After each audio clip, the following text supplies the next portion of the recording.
Sometimes I'm about to go meet another CEO. Sometimes while walking to the meeting, I'll ask Gemini, tell me what is something that could really be on his or her mind.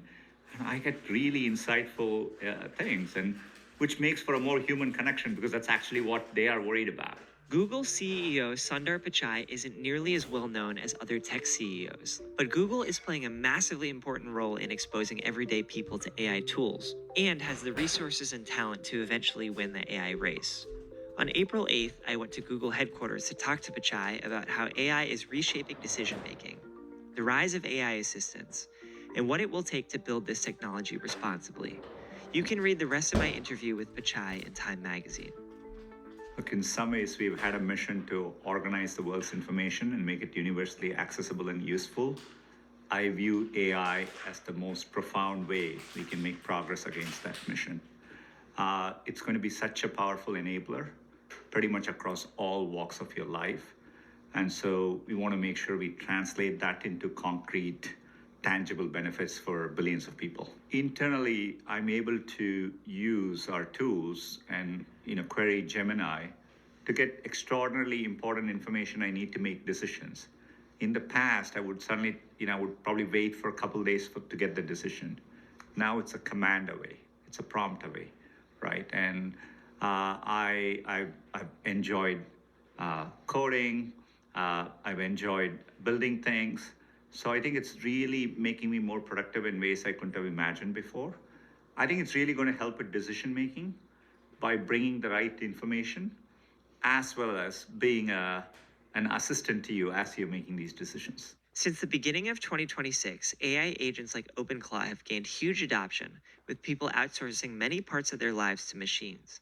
I asked Pichai about how agents fit into Google's future. People are trying to schedule calendar, plan dinners, throw parties, make it to their kids' appointments. Your life has a lot of tasks, and so literally, where can we do more of that work and make your life 10, 20, 30, 40% better, easier, so that you can use the time for things that matter to you, right? And that's why I think the personal notion of personalized agents helping you across many, many things. Can it automatically look at my inbox and tell, here are the 3 emails I need to respond to, and here are suggested responses, which I can edit maybe. And so those are simple examples to more complex workflows, right? Always monitor what's happening in the world regarding this topic, summarize it and bring it to me in a digestible way. These are all examples of, and there are infinite possibilities. People working on what we've been calling agentic AI for the past couple of years. Internally, a lot of us are using these powerful agents.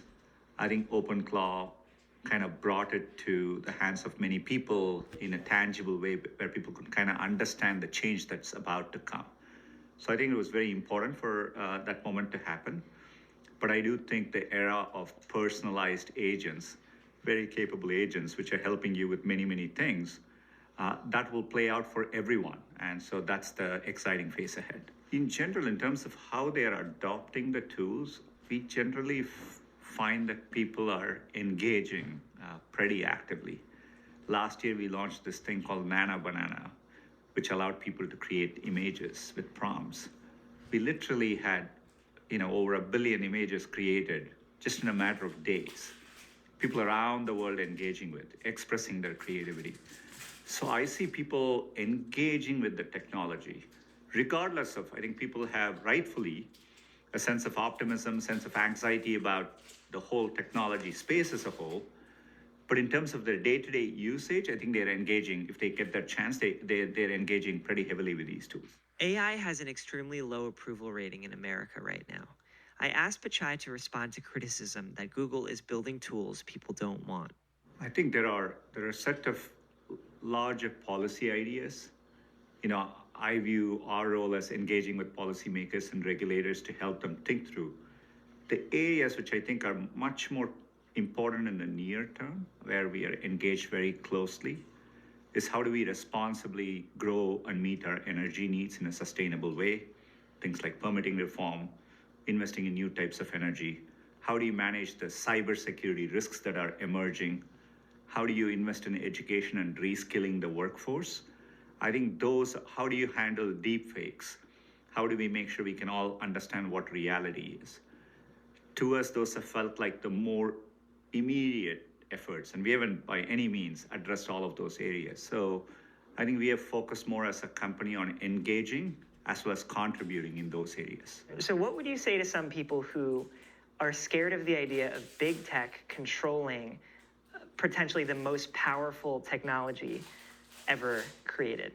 Look, I think there are many companies pursuing this. Even just through this AI movement, there are new companies which are what you would probably call big tech, which didn't exist 3 years ago. I've never seen a space be more dynamic. There are a variety of players, big and small, working on this technology. There's open source. We just released Gemma 4, which is a powerful open source model. It's fully open source, available for anyone to use. I do think over time, governments will be involved given the power of this technology. This is the kind of technology which is, it's unlike anything before. There is no way one company or a few companies are going to do it detached from the rest of society. So I think, we'll all have to build it and usher this next phase in a responsible way. Like many of his peers paving the way in AI, Pichai told me he expects this new technology will need unprecedented frameworks, governance, and guardrails. But he trusts that humanity will rise to the moment.